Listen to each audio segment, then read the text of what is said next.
રાજ્યના વન્યજીવો મુક્ત અને નિર્ભય રીતે વિહરી શકે તે માટે ગુજરાતમાં 4 રાષ્ટ્રીય ઉદ્યાનો, 23 અભયારણ્ય તથા 1 કન્ઝર્વેશન રિઝર્વ મળી કુલ 28 સુરક્ષિત વિસ્તારો આવેલા છે, જેનો કુલ ભૌગોલિક વિસ્તાર 17,000 ચોરસ કિલોમીટર જેટલો છે, જે રાજ્ય સરકારનું વન્ય પ્રાણી સૃષ્ટિના સંરક્ષણ કાર્યક્રમને આપેલ અગ્રતા અને વન્યજીવ સંરક્ષણ પ્રત્યેની કટિબદ્ધતા દર્શાવે છે.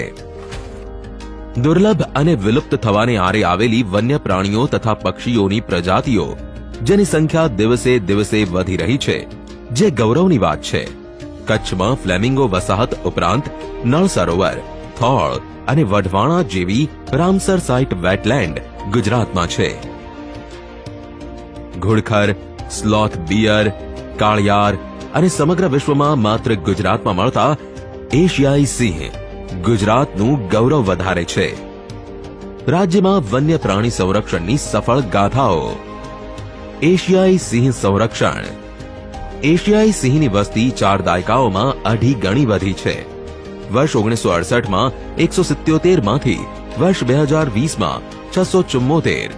ઘુડખરની વસ્તી 3.5 દાયકાઓમાં 3.5 ગણી વધી છે. શહેરીકરણ અને ઔદ્યોગિકરણના પંથે અગ્રેસર રાજ્ય માટે વન્યજીવ સૃષ્ટિનું વ્યવસ્થાપન કરવાનું કામ પડકારજનક છે. છતાં ગુજરાત વન વિભાગ દ્વારા વન્ય પ્રાણીઓ માટે અસરકારક વ્યવસ્થાપન કરવામાં આવે છે, જેમાં મુખ્ય યોજનાઓ છે: વન્ય પ્રાણી મિત્ર, ગીર વિસ્તારના ખુલ્લા કુવાઓને પેરાપીટ વોલથી સુરક્ષિત કરવા, ટ્રેકિંગ, સર્વેલન્સ અને મોનિટરિંગ, ઘાયલ પક્ષીઓની સારવાર, વેટલેન્ડ્સ સંરક્ષણ, વેલ શાર્ક સંરક્ષણ.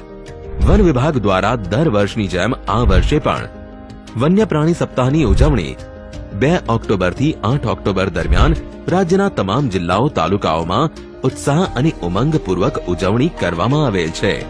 વન્ય પ્રાણી સપ્તાહ દરમિયાન પ્રત્યેક દિવસે શાળાના બાળકો માટે નિબંધ સ્પર્ધા, ચિત્ર સ્પર્ધા જેવી સ્પર્ધાઓનું આયોજન કરી વિજેતા લાભાર્થીઓનું તથા વન્યજીવ સંરક્ષણ ક્ષેત્રે ઉત્કૃષ્ટ કામગીરી બજાવનાર સંસ્થા કે વ્યક્તિનું સન્માન જેવી પ્રવૃત્તિઓ કરવામાં આવેલ છે.